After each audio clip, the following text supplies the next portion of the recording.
నమస్తే, welcome to our channel. ప్రజలకు కష్టం వచ్చిన స్థితిలో ఒక పాలకుడిగా చంద్రబాబు ఎలా వ్యవహరిస్తారో మరోసారి నిరూపితమైంది.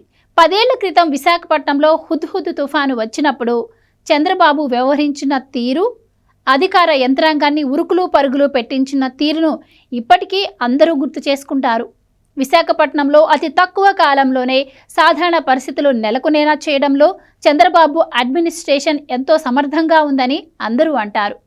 ఇప్పుడు విజయవాడలో వచ్చిన విలయం కారణంగా చంద్రబాబు అలానే పర్యవేక్షిస్తున్నారు. ఒకే రోజులో కురిసిన అత్యంత భారీ వర్షపాతంతో పాటు ఎగువన కురిసిన వర్షాలకు విజయవాడ నగరం మునిగిపోయింది. 2 రోజులుగా ప్రజలు నిస్సహాయ స్థితిలో ఉండగా చంద్రబాబు మాత్రం వారికి సాయం చేసేందుకు తపరపడుతూనే ఉన్నారు.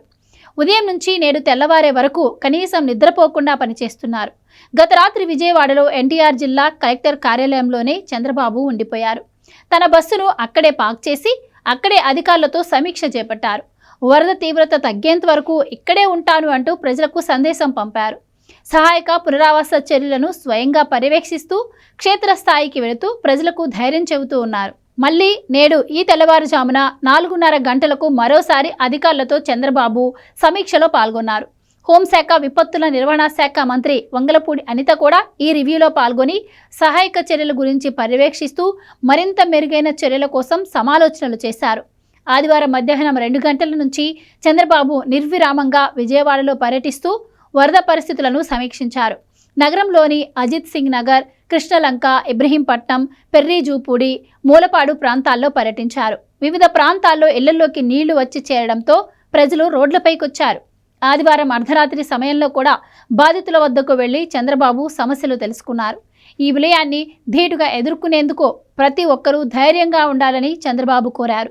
ఎవరూ అధైర్యపడొద్దని, ప్రభుత్వం బాధితులకు అండగా ఉంటుందని భరోసా ఇచ్చారు. ప్రతి ఒక్కరూ ప్రభుత్వం సూచించిన జాగ్రత్తలు పాటించాలని కోరారు.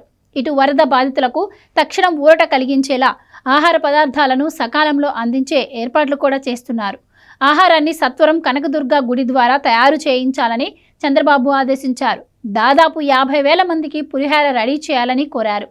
ఇంకా విజయవాడలోని ప్రైవేట్ హోటల్స్ యజమానులను పిలిపించి కూడా చంద్రబాబు మాట్లాడారు.